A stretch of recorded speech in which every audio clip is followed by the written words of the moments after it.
Contributors Jessica Tarlov and Marc Thiessen for some winners and losers tonight, some analysis of what we have going on. All right, I want to start, welcome to you both, with a soundbite from the frontrunner tonight coming in here, Elizabeth Warren, as we talked. She took a lot of tough questions from the panel and from her fellow candidates there. Here's what she had to say, though, on the issue of impeachment, which is the very first thing they spent a whole lot of time talking about tonight. Donald Trump broke the law again in the summer, broke it again this fall. You know, we took a constitutional oath, and that is that no one is above the law, and that includes the President of the United States. Impeachment is the way that we establish that this man will not be permitted to break the law over and over without consequences. Marc, are you surprised that that's the topic they started with right out of the gate tonight for this debate? Oh, no, that's the topic. That's the only thing Democrats want to talk about is impeachment. And look, they've been wanting to impeach him. There was a story on January 20th on the Washington Post. The impeachment story begins. They've been trying to impeach him, and they thought the Mueller report would give them the ammunition to do it, and it didn't. And so now they're doing this. Now, the difference between the Mueller report and this is that in the case of the Ukraine call, President Trump did something wrong. He should not have been talking to the president of Ukraine about investigating his rival. And so they've got a pretext now that given to him by Donald Trump to go forward with the impeachment.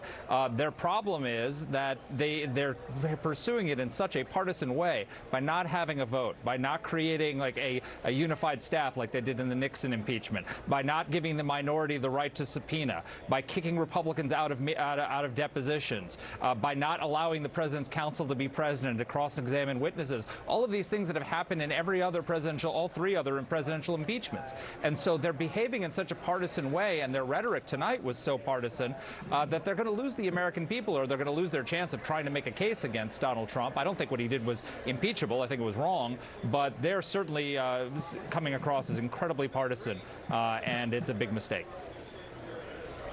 Well, Jessica, there have been warnings across the ideological spectrum from those who say Democrats are putting too many eggs in this basket. If it doesn't pan out, if it backfires, or the fact that they're doing it in a way that does appear to be one-sided without allowing Republicans the same access to subpoenas and witnesses and those kinds of things, they then wind up making the president's case for him that this whole thing is rigged. Your advice to Democrats, Jessica? My advice to Democrats is to listen to Nancy Pelosi. She has not failed us yet, and I don't believe that she will with this. She's being very cautious, announcing today that we wouldn't be taking the vote. I don't know if that indicates that she doesn't have the votes or she knows how long it will take to actually get through that. But I have no problem thus far with how the Democrats are running the impeachment inquiry. I do have a problem with it being the first question at this debate. You are in Ohio. Talk about something Ohio relevant, like manufacturing, or at least you're neighboring on Iowa.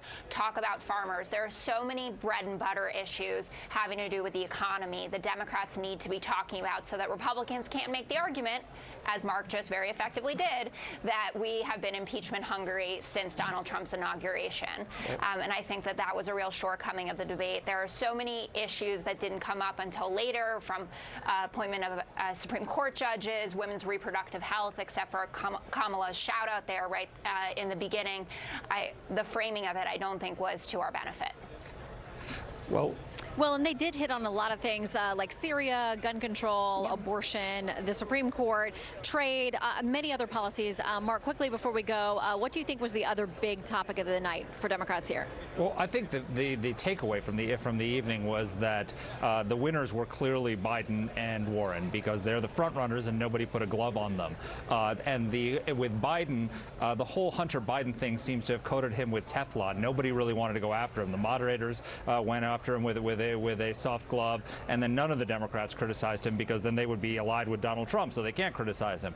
So Biden got skated away scot-free in this debate from some very serious ethical questions. And then Elizabeth Warren, they went after Elizabeth Warren because she's the new co-front runner, and they said, but I don't think they really laid a glove on her either. She had parried well and had good answers. So I don't think the debate has changed really the dynamics of the race, because neither of the two front runners had a knockout punch or knockdown punch thrown against them. Okay, stick around, both of you, Jessica and Marc, because we've got some more questions for you. Next, though, we're going live to the spin room floor right behind me as the candidates now file in. Stay with us.